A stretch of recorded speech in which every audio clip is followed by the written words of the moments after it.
Hey, welcome to another episode here with Queen City Reefs and more. Y'all have really kept me busy, so I haven't been able to put out videos as I keep promising, and my apologies, but y'all have kept me busy on the online website, so everybody that has purchased corals and continues to purchase corals, thank you. Every little bit helps to support this channel, to support this hobby, and to be able to bring you more and more content. That being said, for those that don't know, I have launched a website called www.queencityreefs.com. I'll put it in the details descriptions below, so make sure to check that out. I will tell you right now that I don't have an abundance amount of corals, but the ones that I do are mostly homegrown, and I make sure to take care of them as best as I can to make sure that they go to an adequate home once they're ready to cut. So every time that I cut corals, I'll post pictures of what's available, and then whatever you order, I'll send out. They do sit in my frag tank for about 2 weeks before I send them. So once I cut them, I put them in there, I let them heal, and then maybe a week or two later, I'll start posting them, knowing that it takes a little bit for me to start receiving orders on the new items that I posted. 90% are my corals, but 10% I do order from wholesale just to bring you a variety of coral and not the same old thing, different day, right? So yeah, that should do it for the self plug. Thank you so much for tuning in. Let's get started on what we have in front of us right now.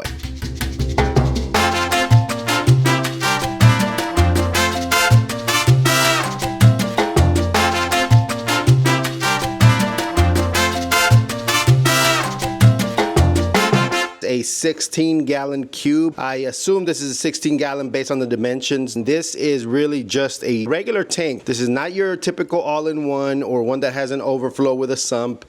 Here I'm actually using a Seachem Tidal hanging a back filter that has a skimmer on it, which I actually love. Right there you'll see it to the left. It actually skims water from the top so that all the skimmate that builds up on the top will get filtered out as well, which is one of my favorite reasons to own a hanging a back filter like this one here.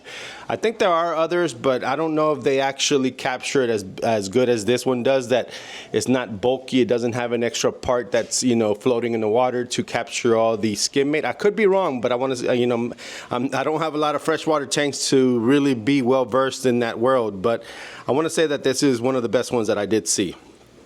This here is your mangrove tank. I featured this tank in the past where it was freshwater with some neon tetras and some mollies, but I since have decided to convert it into saltwater. Now you will see a lot of diatoms, and that is because I am cycling this tank. And although in most cases like this one, I don't like turning the light on just yet, I want to wait till I'm able to get some cleanup crew for it. I wasn't able to actually have that luxury with this one because I need light for the mangroves themselves, and that light itself right there has a different spectrum than your blue light, and it is growing a lot of nasties in this tank. So we'll see how we control that in the future. Also, this rock right here was dead rock, so I'm in no hurry to really add any other life species in here, but at some point I definitely will. Now, one of the tough things I've actually been going through is I had 3 mangrove tanks, and now I'm down to possibly just 2. Although the leaves look dead here, the stem itself on this one still looks okay, so I'm hoping it's just getting adjusted and it's stressed. I don't know, I'm not too familiar with mangrove tanks, so for those that are, let me know what you think. Here's a process that I did in order to convert them to saltwater, just so that you get an idea of what I've done, and maybe you tell me if I did something wrong. With this one, it was started off as fresh water, and every time it evaporated, I started just adding salt water. So it's gone very slowly. I'm barely still at 1.016, and the goal is to get it to 1.025. So as the water evaporates, I end up filling it to the top. And then, as the water evaporates, the salinity raises. So that's the steps that I've taken in order to kind of try to get these mangroves accustomed to salt water. And the one that is the biggest, that's right here in front of you, is the one that actually has not really shown any signs of stress. The 2 smaller ones, like this one right here and then this one right here, are the ones that have shown the most stress. I'm not sure if it's because they were still small. They're all the same age. They all came the same size, but some seem to grow faster than others for some odd reason under freshwater. And now again, I'm converting them into saltwater. I do plan on making sure to spray them at least once every other day. I have my little spray bottle right here. And then really, I mean, that's what I've done. And so I'm not sure why the other two suffered. What can I do? Are they completely gone? The stem again looks still green and not dead. I'm sorry, I don't think, there it goes, it focused a little bit. So I'm not sure if that's a good thing. Do you think I should pull them out and put them in a vase with fresh water for now, and then start over in the vase itself? For those that are familiar and have more experience with mangroves, definitely am looking forward to your input on that. Now the big one, of course, is doing great, and so I'm going to keep going with the conversion to saltwater. At some point here, I've had so many ideas. So some of the ideas initially weren't to have this much rock in it, there to be more sand than rock, and I was thinking of putting like clams and scolies, all of those sand-dwelling corals. At some point, I even had a lot more sand in here that I was thinking of putting some of those garden eels that actually dig into the sand itself and only pop out their, top part of their body, which is mostly their head area, and then just feed from the water column and rarely really ever come out. But I'm not sure. I don't have I've heard they're jumpers, and I don't have a lid, and I'm not sure how I would be able to get a lid around here in order to cover for those to not jump out.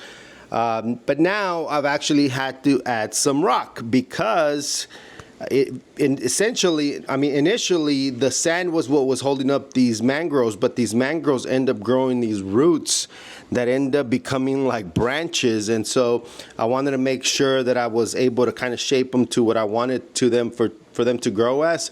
And therefore I added all this rock around it to sustain to be able to keep these mangrove trees upright, but then still allow for those roots to grow out and mature more, right?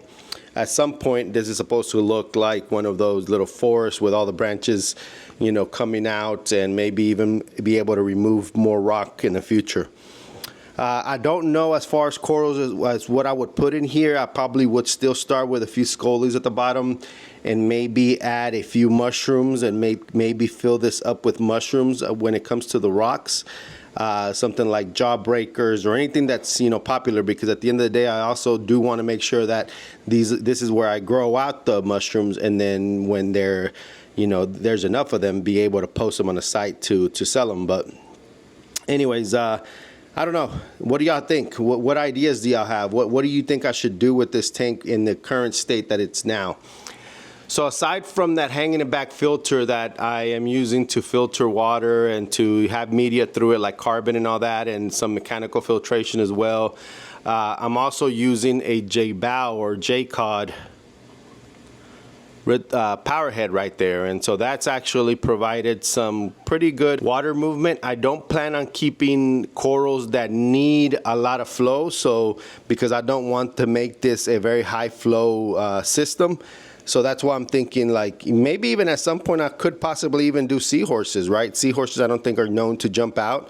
I would have to figure out how to keep this water cooler than it is, because normally in this room without a heater and without a AC or anything like that, this water will stay anywhere between 78 to 79 and maybe sometimes even reach 80 when I don't have the AC on. So I know that not a lot of species that are seahorses can really live prolonged lives in that environment, sort of like jawfish, right? Like the blue-spotted jawfish. So no, I'll probably do a little bit more research. I haven't really dove into what exactly I want to do with this. I'll definitely welcome ideas, and then maybe go from there. All right, so aside from this tank has been sitting for over a year now on this stand here that I got from Target. It was really like a dorm room little drawer nightstand, and I decided to just repurpose it for this tank itself. I didn't want a tall one, so the reality is when I stand up, I'm actually looking at this tank like this. And the reason why is because I figured that at some point this mangrove will grow out and be pretty tall, and fill in the space at the top right here. So I didn't want it to start off high already and then end up reaching the ceiling, right? So I decided to put this in kind of like a planter, right? Like a planter that you put on the floor with plants, and then the plants would grow up into this little tree that ends up reaching your height and all. So that was really the whole idea with this one. There's nothing much to it. I repurposed the sand that was in there, with fresh water, and just, added again salt water as it was evaporating. So the sand is the same sand that it was there before. Another reason why I don't want to eye high flow, because this is a very thin sand, and now most likely you can already see some of the little dunes and stuff that it's created because of that pump power head. So, yep, that is where we're at with this tank. I wanted to introduce y'all to it and definitely hope for some feedback on what do y'all think is causing the other two mangroves to be stressed or dead or almost dying. I'm not sure. And then the other one is actually doing very well itself. So I'll keep it nice and sweet. Definitely welcome to some comments below again. If you're not already subscribed, definitely appreciate you subscribing. If you want a way to support this channel, I have memberships. You can also definitely leave one of those, I believe they're called super chats. And you can always go to my store at www.queencityreefs.com and purchase some coral. All right, I will catch y'all all on the next one.